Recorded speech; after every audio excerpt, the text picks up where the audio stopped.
Hello' বন্ধু, current আছামলৈ স্বাগতম। আজি আপোনালোকক সাঁচি গছৰ বিষয়ে দুটামান কথা ক'বলৈ লৈছোঁ। সেয়া হ'ল সাঁচি গছৰ ব্যৱহাৰ।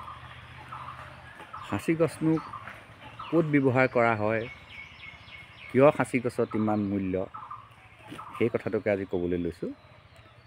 সাঁচি গছ অসমৰেই নহয়, পৃথিৱীৰ বহুত জেগাত এই সাঁচি গছ পোৱা যায়।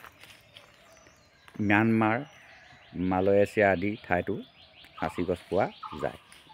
কিন্তু কেৱল অসমৰ সাঁচি গছতহে,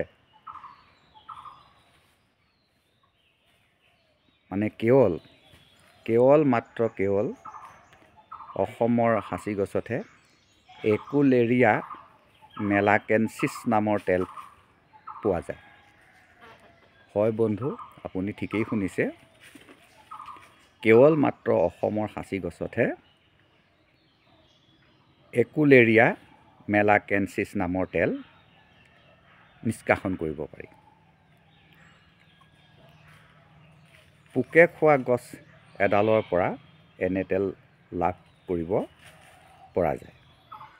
কিন্তু অসমত বহুত সাঁচি গছ আছে। অসমত উন্নত মানৰে 17টা প্ৰজাতি আছে। কিন্তু এই 17টা প্ৰজাতিৰ ভিতৰতো অতি উন্নত সাঁচি গছ আছে। সেইটো আপোনালোকে কৈ আছে, আপোনালোকে জানে, যিটো তেলি সাঁচি, সেইটো হ'ল অতি উন্নত মানৰ সাঁচি পুলি। আপুনি দেখি আছে, এইটো এটা সাঁচি পুলি। এই সাঁচি পুলিটো কিমান মূল্য হ'ব, ইয়াত আমি সমাদৰ নকৰোঁ সিমান, কাৰণ আমি ইয়াৰ প্ৰকৃততে মূল্যটোৱে নাজানো আৰু আমি ইয়াৰ মূল্যটো কেতিয়াও নাপাওঁ।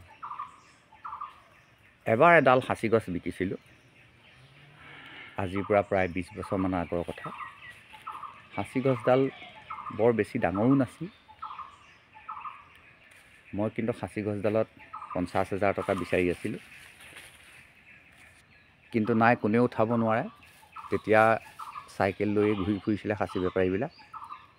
এদিন কিন্তু তেওঁলোকে এজন মানুহ লৈ আহিলে, 3জন মানুহ আহিছে, এখন ক'লা বলেৰো গাড়ীত আহিছে।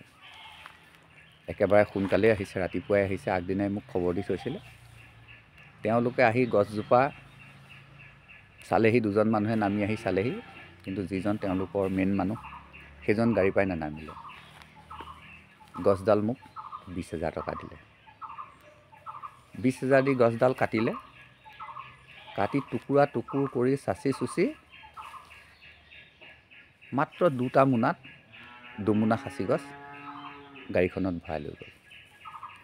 আৰু যিজন মানুহে দেখুৱাই দিছিলে, সেই মানুহজনক 2,000 টকা দিলে। মই আচৰিত হৈছোঁ যে গছডালৰ পৰা মাত্ৰ 2 মোনা 22,000 টকা তেওঁলোকৰ পৰিল। 2টা মানুহ হাজিৰা দি আনিছে, এখন গাড়ী লৈ আহিছে, আৰু মালটো যাব হোজাই। মন কৰক, তেনেকুৱা সাঁচি গছ কমেই পোৱা যায়। সেই সাঁচি গছডালৰ পৰা তেওঁলোকে হয়তো 2 লাখ টকা উপাৰ্জন কৰিব। তেতিয়া দিনতেই 2 লাখ টকা উপাৰ্জন কৰিব। কি কৰিব? সেয়া নিশ্চয় জ্বলাই নিদিয়ে। সুগন্ধি ল'বৰ কাৰণেই সেই কাঠডাল ইমান প্ৰচুৰ মূল্যত লৈ যোৱা নাই। নিশ্চয় আপোনালোকে অনুভৱ কৰিছে। সেই গছডাল এতিয়া থকাহেঁতেন 3 লাখ টকা অপ্ৰয়াসে পালোহেঁতেন।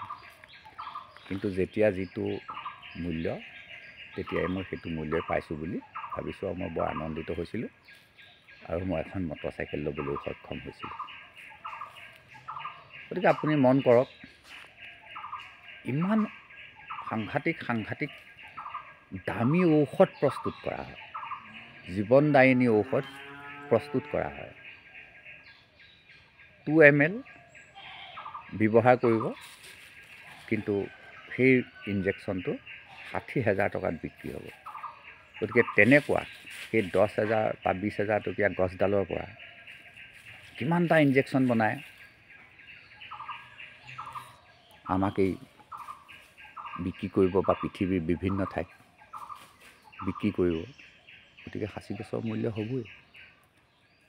যি কি নহওক, আমি বৰ্তমান অৱহেলা নকৰি এই সাঁচি গছৰ খেতি বেছি নহ'লেও দুই এডাল কৰিব লাগে। এতিয়া মোৰ হৈ আপোনালোকে দেখি আছে, সেই সাঁচি গছ কেইজোপাত মই জালুক দি থৈছোঁ। জালুক ধুনীয়াকৈ জালুক বগাই আছে, চাওক মই দেখুৱাই আছোঁ।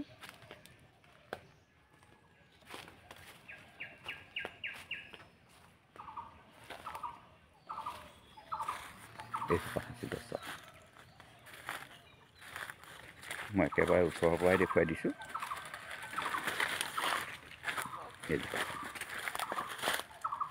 এজোপা মোৰ সাঁচি গছ,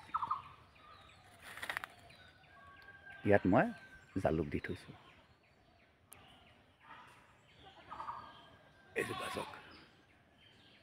এজোপা সাঁচি গছ মই জালুক দি থৈছোঁ।